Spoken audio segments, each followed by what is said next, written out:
میں ہوں حیدر وحید اور میں ہوں معز جعفری، اور آپ دیکھ رہے ہیں ایجنڈا 360۔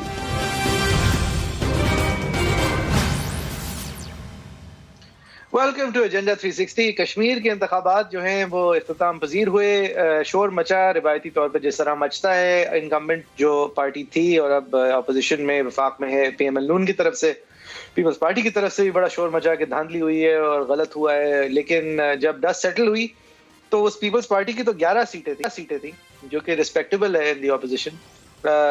پی ٹی آئی نے حکومت بنائی، سب سے بڑی جماعت ہو کے سامنے آئی، حکومت بنانے کی پوزیشن میں ہے 26 سیٹوں کے ساتھ، اور پی ایم ایل نون اپنی 20 کچھ سیٹوں سے گر کر آ گئی 6 سیٹوں پر۔ یہ وہ الیکشنز ہیں جس کے اندر بڑی دھواں تقاریر ہو رہی تھیں۔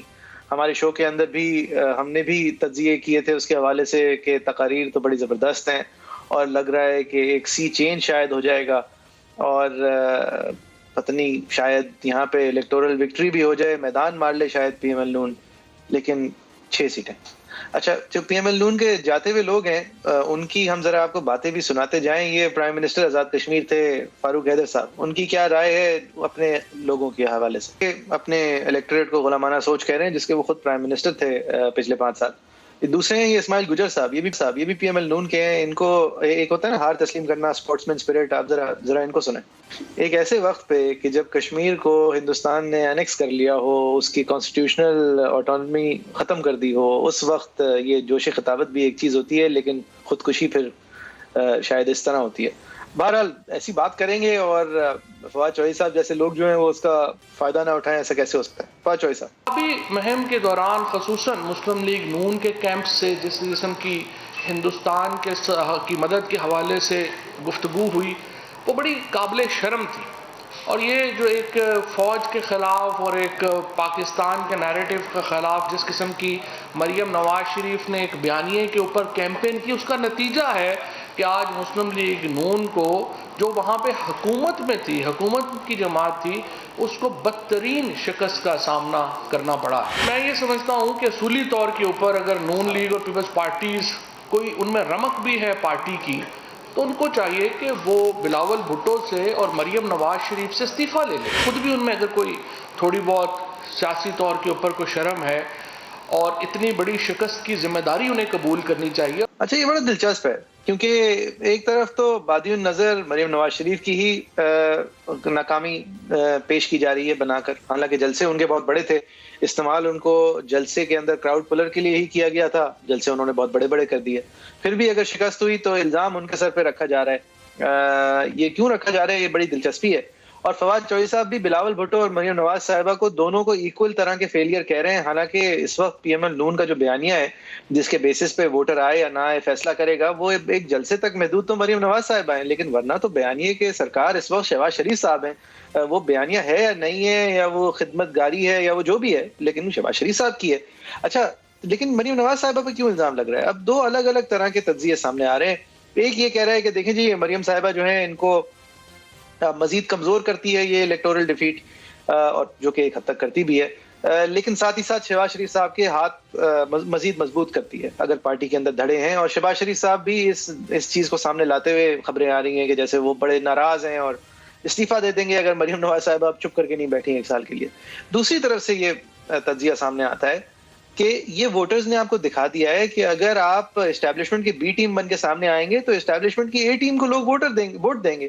ووٹر جو ہیں وہ پھر آپ کو خامخواہی میں اسپیئر ویل بنا کے تو نہیں رکھیں گے۔ اچھا، اس والے تجزیے کو اگر آپ مانتے ہیں تو پھر آپ کو سمجھ آئے گی کہ یہ پھر مریم نواز صاحبہ کے لیے اتنی بڑی ہار نہیں ہے جتنی بڑی ہار شاید شہباز شریف صاحب کے لیے ہے، لیکن ہار اس وقت پلے مریم نواز صاحبہ کا کیا جا رہا ہے۔ اچھا، ہم اب میں مزید ڈیلے کیے بغیر، کیونکہ ہمارے پاس 2 ایسے لوگ ہیں جن کے میں نظریے سے بہت دلچسپی رکھتا ہوں سننے کی۔ ایک رانا ثناء اللہ صاحب نے ہمیں جوائن کیا ہے، سینئر پی ایم ایل نون کے، لیکن ان کے پاس جانے سے پہلے میرے جو ساتھی اینکر ہیں جنہوں نے تواتر سے آزاد کشمیر کے الیکشنز کے اندر پی ایم ایل نون کی ایک سی چینج اور نونی سونامی دیکھتے آ رہے تھے، ان سے میں شروع کرنا چاہوں گا۔ یہ وحید صاحب، یہ وہ یاد ہے ہم نے وہ ڈولفن کے بارے میں کہا تھا کہ وہ چلو بھر پانی میں بھی نہیں ڈوب پائی، وہ جو پی ایس پی والی تھی، تو یہاں پر بھی آپ یہی سمجھ رہے ہیں کہ وہ تھی سونامی، مگر قریب آتے آتے پتہ چلا کہ غائب ہو گئی۔